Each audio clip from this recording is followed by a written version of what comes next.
Sa last quarter ng 2014, sunod-sunod ang naging laban ng mga Filipina beauties sa international pageants. Mula dito sa kanyang tahanan, ating kilalanin ang naging pambato ng Pilipinas sa Mrs. World 2014 na ginanap sa Maryland, USA. Magandang gabi, ako po si Carla Lizardo at ito ang Personage. Mga karanasan na kapupulutan, mahalagang aral sa tinak na daan, kwento ng tagumpay at mga inspirasyon, hango sa buhay at muling pagbangon, pinalakas, pinatatag ang kalooban, natutong lumipad, natutong lumaban, mga katangi-tanging Pilipino, iba't ibang istorya at pagkatao, alamin kung paano at kung sino-sino, kilalanin bawat isa sa likod ng bawat kwento.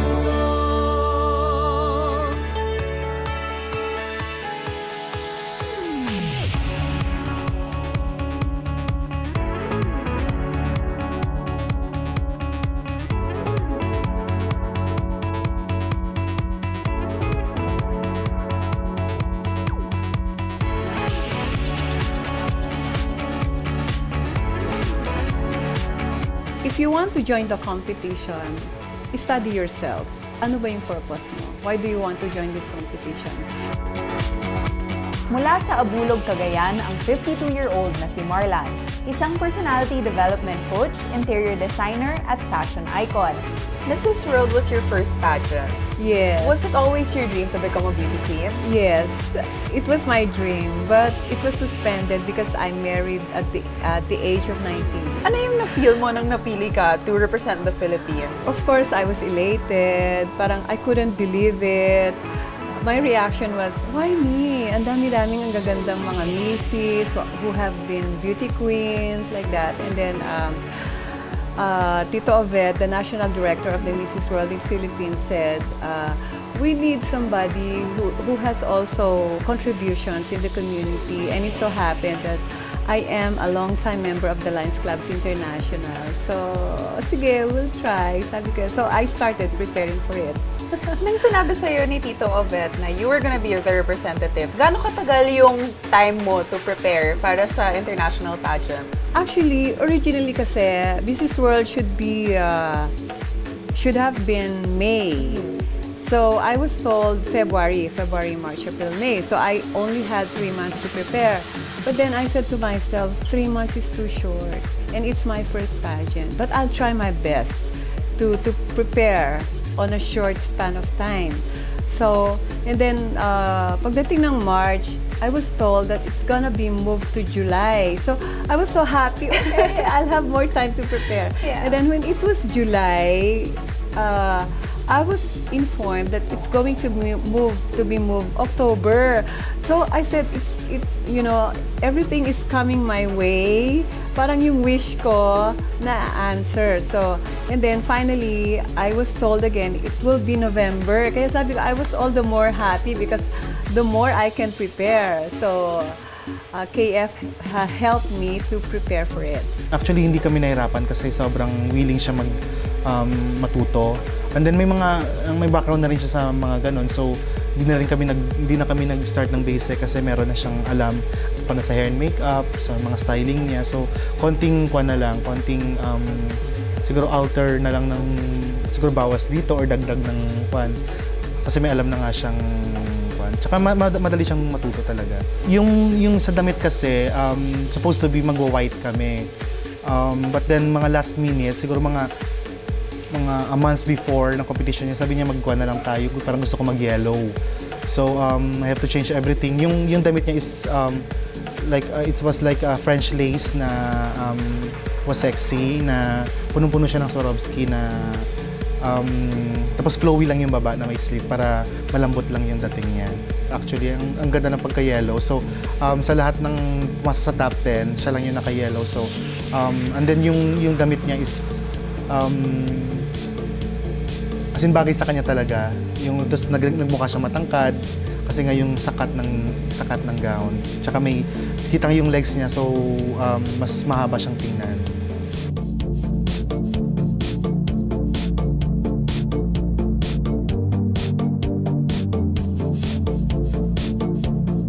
Sa pagbabalik ng Personage, aside from yung mga Filipino fans, your family was also there. Yes. Kamusta naman?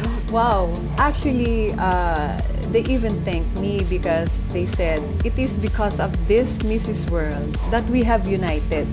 Kasi yung family ng husband ko, 100% nandun sila. Yeah. And also some of my part of my family also. Yes. Yeah, it was so happy. Ang ganda-ganda.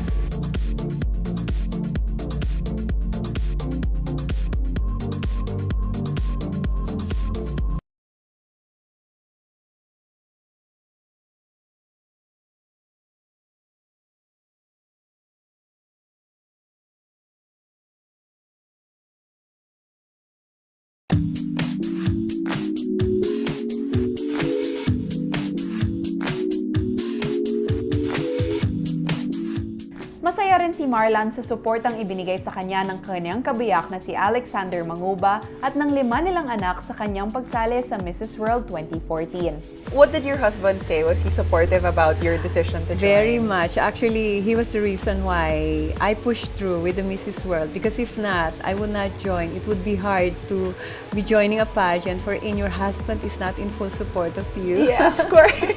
Kamusta naman yung reaction ng kids mo? They were very excited. They said, sige, go, go, go, mommy. Noong una, siyempre natuwa kami. Bihira naman yung mabigyan ng pagkakataon na so talagang masaya-masaya kami. Perfect mother siya sa amin. At saka medyo stricto yan lalo na sa pagkain. Kaya nga kami, lalo na nung sasali siya sa Mrs. World, sama rin kami sa pagdadieta. Hindi kami kumakain ng karne, pork or beef, puro manok lang, tsaka gulay at saka prutas. So okay naman dahil siyempre for good health naman yun, kaya okay lang. As a mom, very supportive talaga with all our projects. For example, in my case, I'm part of a singing organization. Every time we have concerts and shows, she always supports us, ganun. And she makes sure that I'm properly provided with all the stuff that I need for the projects and concerts that I'll be in. So she's always there naman every time, especially to my dad, sa mga organization, sa mga activities ni Daddy, very supportive.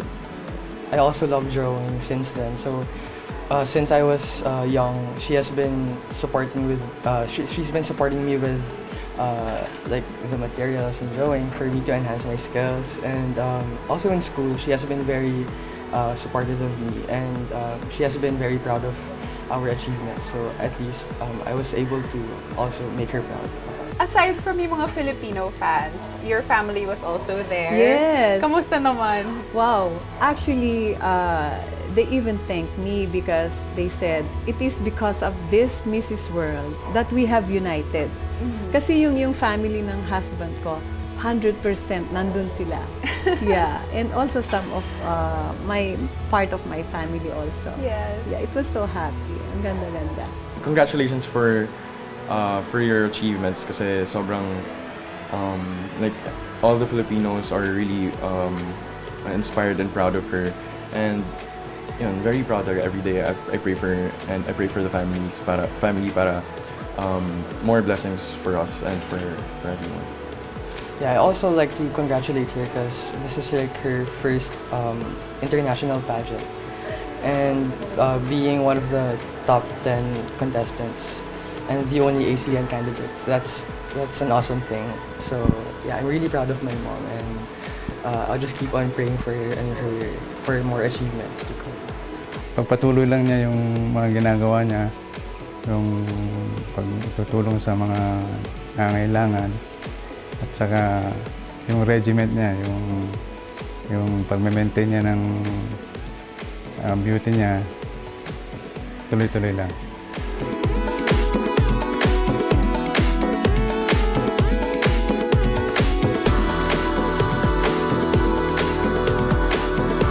Sa pagbabalik ng Personage. Biggest lesson I learned from this is getting along with different kinds of people. Different kinds of attitude. Na as a Mrs. World, kailangan composed ka eh. They're looking for somebody who is not only beautiful, but who has this kind heart to understand each kind of attitude.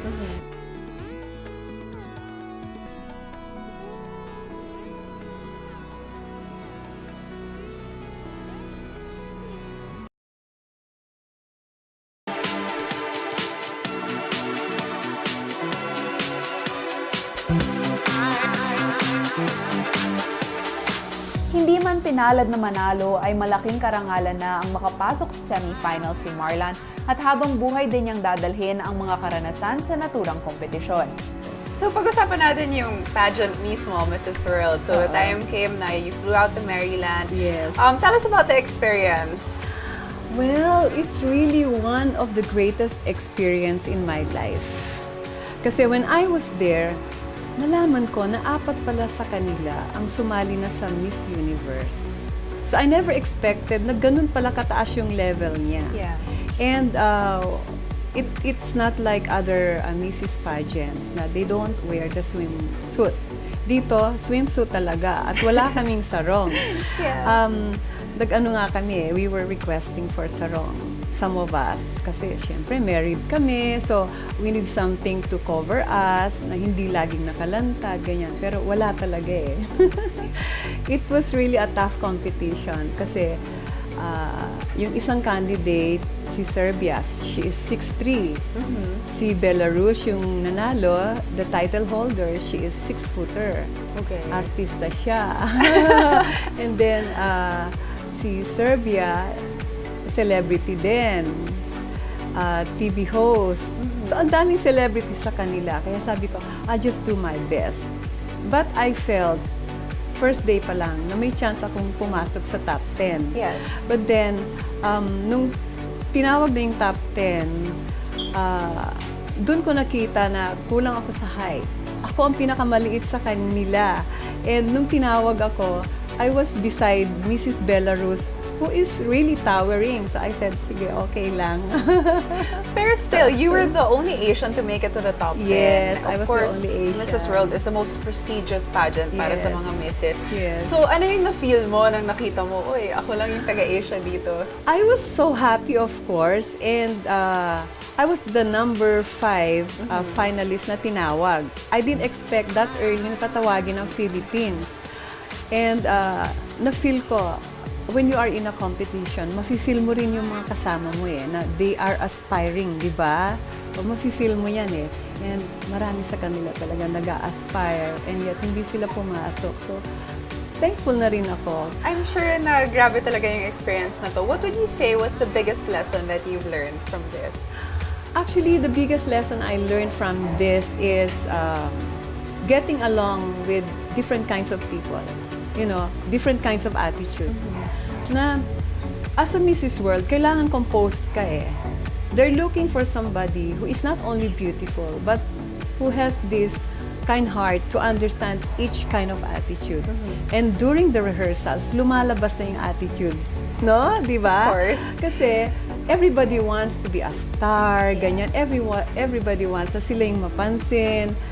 And then, hindi mo mai-assert yung gusto mo na kailangan nasa harap ka. Kasi, alphabetically arranged kami. But you can feel that there are those candidates who really want to be in front and mainit na yung ulo nila pagdating sa backstage. Medyo naniniko na ng konti. Naniniko na. Mafe-feel mo na eh. Yeah. And then, pagsasabihan ka, hindi dapat ganyan. So, lumalabas na yung real attitude.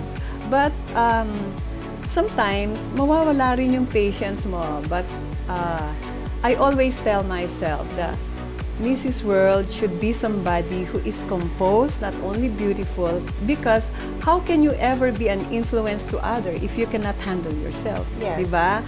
So I said, okay, kailangan dito talaga kind, understanding ka, mapagbigay ka din, di ba? Sometimes kahit gusto mo na ring mag-react, hindi. Yeah, Yeah, so true. that's the number one thing that I learned, to be more kind, to be more understanding.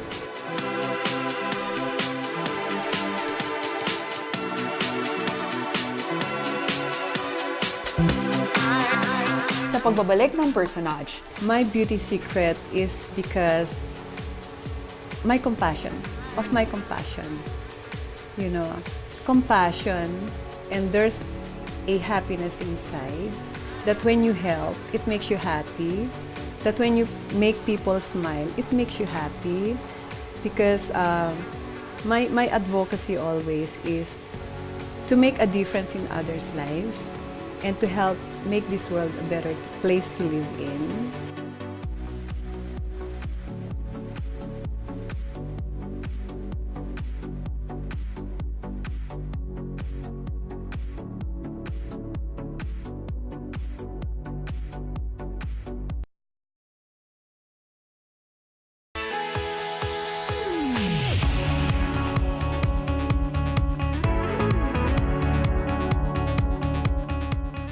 maliban sa pagiging beauty title holder, ay marami na ring proyekto ang naisagawa ni Marlan na dating National President ng Lions President League of the Philippines. Dahil dito naigawad sa kanya ang Outstanding Filipino in Public Service and Charity Works Award na ginawa sa Hollywood, California bago ang kanyang naging laban sa Mrs. World 2014. Aside from having the ability to be open to other people, of course, importante rin para sa isang beauty queen yung meron kang advocacy. Yes. Ikaw, what is your personal advocacy? My personal advocacy are the kids. For me, I've been in the Lions Club for the last 20 years. So I've been doing charity works for the last 20 years. But my main advocacy is to help the kids, especially in the Lions. Sight saving is our trademark. So I want to continue with that. In fact, if I should have won Mrs. World, I want to continue with that, but this time with a bigger impact.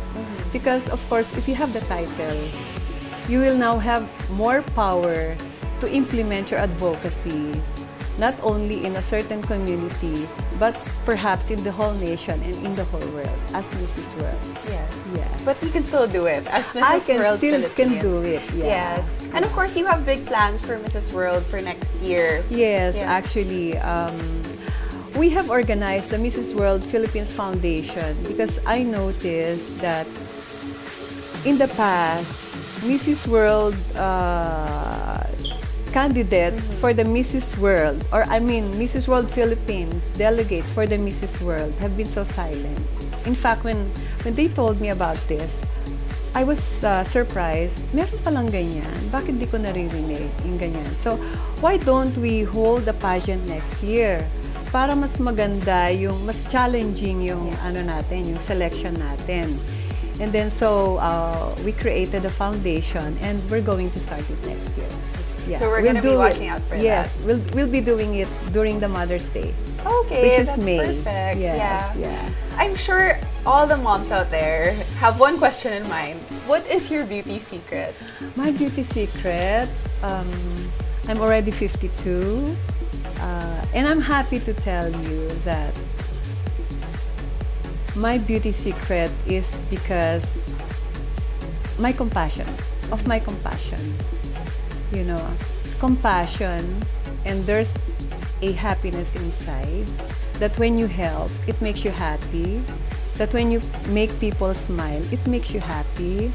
Because my advocacy always is to make a difference in others' lives and to help make this world a better place to live in.